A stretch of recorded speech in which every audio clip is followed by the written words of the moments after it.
Failed state thriving on instability and hands out. India slams Pakistan at the UN. In a heated exchange at the United Nations Human Rights Council, India has delivered a sharp rebuke to the Pakistan's allegation concerning Jammu and Kashmir. The confrontation arose after Pakistani Law Minister Azam Nasir Tarar accused India of human rights violation in Jammu and Kashmir. Tarar called for an international intervention, urging the UN to investigate alleged abuses and update its report on the region. Hear him out. In Indian illegally occupied Jammu and Kashmir, the denial of Kashmiris' right to self-determination is making a mockery of UN Charter, UNSC resolutions and international law. Meanwhile, sham elections and promises of investment are put forward to accuse demographic engineering and population transfer into the occupied territory. Pakistan requests the High Commissioner's Office to continue monitoring the situation and update its Kashmir reports. We urge the Council to establish a commission of inquiry recommended by Office for a thorough investigation into the utter disregard for human rights of Kashmiri people in Indian occupied Jammu and Kashmir. After this remark of his, India firmly responded. The Indian diplomat Kshitij Tyagi slammed Pakistan hard in the UN. Kshitij Tyagi at the UN in Geneva labelled Pakistan a failed state and dependent on the international aid.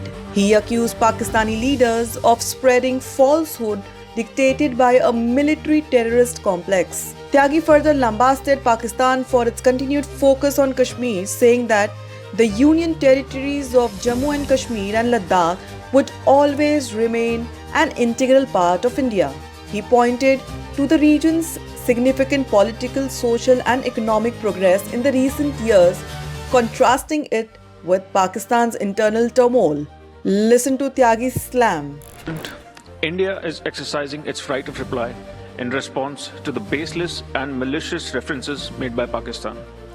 It is regrettable, yet unsurprising, to see Pakistan's so-called leaders and delegates continuing to dutifully spread falsehoods handed down by its military terrorist complex. Pakistan is even making a mockery of the OIC by abusing it as its mouthpiece, which is fooling nobody.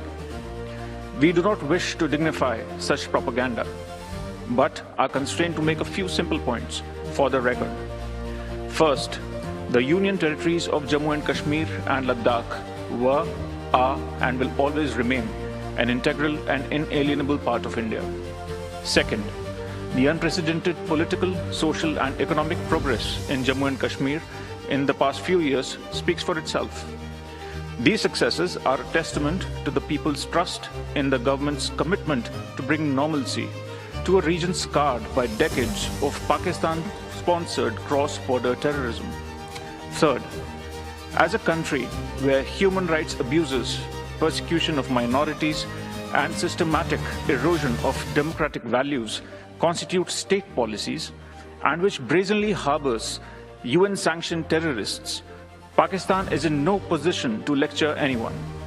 Instead of its unhealthy obsession with India, Pakistan should focus on providing actual governance and justice to its own people. Tyagi, representing India's permanent mission to the United Nations in Geneva, accused Pakistan's leadership of spreading false narrative controlled by its military. If you have liked the information, please like and comment and subscribe our channel. Your support means a lot to us. Thank you.